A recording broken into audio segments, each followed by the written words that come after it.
সেটা বালিগঞ্জ ক্যাম্পাস হবে। বালিগঞ্জ কীভাবে যাবে সেটা তোমাদেরকে আমি ভিডিওতে বলে দিয়েছি। তো দেখো, যারা ইউআর তারা 22-এর উপরে যাদের আছে তারা ইউআর ক্যাটাগরির, তারা সেদিন অ্যাটেন্ড করবে। এবং এসসি, এসটি এবং পিডাব্লিউডি যারা 16.5 কিংবা ওর উপর আছে তারা যাবে। এবং OBC, OBC B and EWS যারা 19.5 এবং তার উপরে যাদের নাম্বার আছে তারা যাবে। টাইম 11:30। তো তোমরা সবাই চলে যাবে। যদি কারো সাবজেক্ট চেঞ্জ করা থাকে তাহলে তুমিও যেতে পারো। তো কী কী ডকুমেন্টস নিয়ে যেতে হবে, তো সেটা হচ্ছে তোমাদের দেখো এইখানে লেখা আছে। আমি তো গ্রুপে আমাদের পিডিএফটা অলরেডি আছে।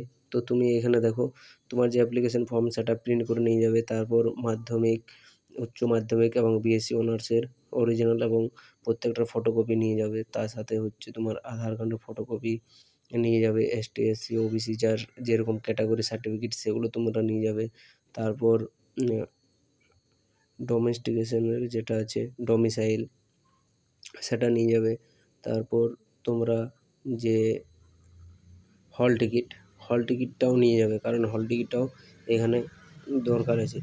তো আর একটা জিনিস যেটা হচ্ছে তোমাদের ক্যালকুলেশন শিট, সেটা নিয়ে যাবে। আর অরিজিনাল মার্কশিট সবার কাছে যেমন থাকে এবং সাথে জেরক্স করে নিয়ে যাবে। আর তার সাথে ফর্ম 17, 18 এগুলোও নিয়ে যাবে।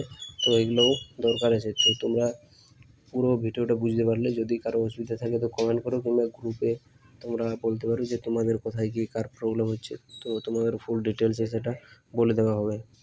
আজকে এই পর্যন্তই। দেখা হচ্ছে কাউন্সেলিংয়ের দিন। সবাই ভালোভাবে কাউন্সেলিংটা করো।